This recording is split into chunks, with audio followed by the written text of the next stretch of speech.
Hello দোস্ত, তো আজকে আমার বাড়িতে তারা মায়ের পুজোর ভোগ রান্নার প্রিপারেশন চলছিল। খিচুড়ি তো অলরেডি মা বানিয়ে নিয়েছিল, তার সাথে ছিল 14 রকমের ভাজা, যেটা মা সুন্দর করে থালার মধ্যে সাজিয়ে দিচ্ছিল, দেখতেও খুব সুন্দর লাগছিল।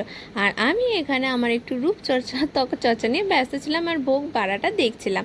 তো অলরেডি খিচুড়ি তো দেওয়া হয়েই গেছে, 14 রকমের ভাজাও খুব সুন্দর করে সাজিয়ে দিয়েছে মা তার মধ্যে। এরপরে ওর হচ্ছে পায়েসের বাড়ি ছিল, তো মা পায়েসটা খুব সুন্দর করে একটা বাটির মধ্যে সাজিয়ে দিয়েছিল। দেন বাটিটাকে মা ওর মধ্যে বসিয়ে দিয়েছিল, ওখানে চাটনিও ছিল, সুজি ছিল, ভাজাভুজি তো ছিল, তার সাথে লুচিও মা দিয়ে দিয়েছিল।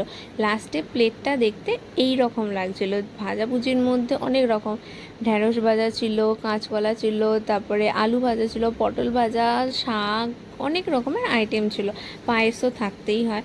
তারপরে মা সুন্দর করে ওর মধ্যে খিচুড়ির ওপর দিয়ে একটু সুন্দর করে গার্নিশিং করে দিয়েছিল, যাতে দেখতে আরও ভালো লাগে।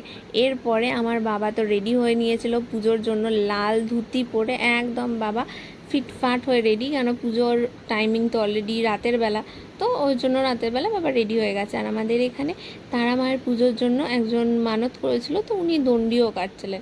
ওনার দণ্ডি কাটা হয়ে যাওয়ার পর আমাদের বাড়িতে যথারীতি ভোগ নেওয়ার জন্য ব্রাহ্মণ পুরোহিতও চলে এসেছিলো। তো উনি এসে ভোগ নিয়ে তারপরে মাকে ভোগ নিবেদন করে দিয়েছিলেন।